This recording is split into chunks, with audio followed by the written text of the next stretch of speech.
in high school for sneaking out.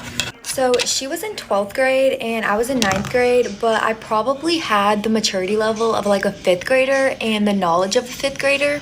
To put things in perspective, at this time I was sleeping with my little brother because we would stay up all night and play Minecraft. Very like well under what I should have been at my age. So one night, me and my little brother finished our Minecraft Chronicles. And I believe I fell asleep for a little bit, but then I noticed my sister's light was on, so I was like, I'm gonna go be nice and turn that off for her. So I went to turn her TV off and I noticed there was like blankets covering her like on her bed, and I was like, oh my gosh, like she's not gonna be able to breathe. And when I tell you, this is literally my 9th grade thoughts.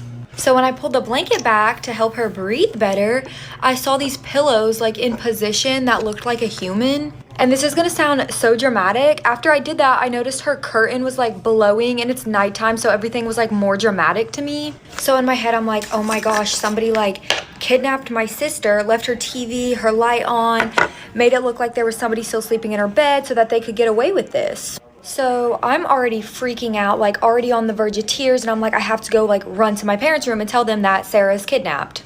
And how naive I was at the time definitely kept me from understanding the situation, obviously. So I go into my parents' room and I'm like, guys, Sarah's kidnapped, and I'm like crying already. And the first thing my mom does is hop out of bed and goes, Sarah snuck out. And I was like no part of me thought that. I was like, no mom, like she's kidnapped, you don't understand. The curtain was like swinging in the dark.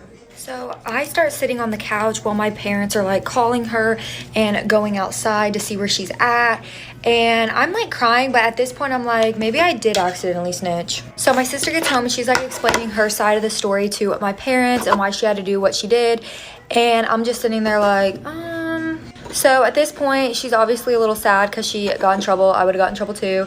And I'm just like, I'm gonna go in her room and comfort her. And don't think I'm a snake because I didn't know. Not my stupid self saying to her, I wouldn't have told on you, I just thought you got kidnapped. She goes, you told? Yeah, that was me. Moral of the story, if you ever think you're not a cool person, at least you're not me. This is why I will never go to the gym at night ever again. Unless I'm with a group of friends, you won't see me there. So I went with my best friend spontaneously at like 8 or 8:30 p.m. It's a nice gym, okay? Like it's in a safe part of town, but that doesn't matter. So we were taking turns on the machine where there's like the 2 ropes and you're like pulling them down towards you. I don't know the name, don't judge me. People have made fun of me for this and called me like too anxious or whatever, but I'm always very aware of like my surroundings. Maybe from past trauma, but it is what it is. So Becca's doing the arm pull down thingies because it's her turn, and I look at the entrance. He's wearing like head to toe, long sleeve, dragging on the floor, black cape. And then as he's walking, it like flows behind him. You can see that he's wearing jeans to the gym. So very unusual gym outfit. I'm not one to judge. I'm just saying bro did not look like he came there to work out. So I'm just keeping my eye on him, and he starts walking around the gym, like making full laps around the place. So he was there by himself, and I noticed he had a skateboard like tucked into his arm, and I was like, what is bro doing? He's making these laps around the gym. I noticed that it doesn't look like he's looking for a workout machine to use because he's quickly walking around and like scanning every person there like up and down. So I say something to Becca. I'm like, hey, keep an eye out for this guy. He's kind of freaking me out. I don't know what he's doing. And she's like, you're being crazy. I was like, no, like I'm telling you, this isn't just me being anxious. Like I have a weird feeling about this. Literally as I'm doing my set, he walks over to me, like facing me, almost puts his head through the machine I'm using to look at me. Does the most obvious like up down stare I've ever seen in my life. And it freaked me out so much I literally dropped the weights. I just kind of stumbled back. And then he kind of like nods his head like noted and starts doing that to everyone else at the gym. So at this point I turn around and I'm like, Becca, you saw that, right? And she's like, what? No, because she was on her phone. And then I tell her what happened and she's like, Jessie, you're being crazy. Stop. And I honestly don't blame her for not believing me because I'm always overanalyzing shit. But then everyone in the gym literally stops what they were doing. When I tell you I've never seen anything like it. These people that don't know each other start taking off their headphones, looking at each other, and everyone just silently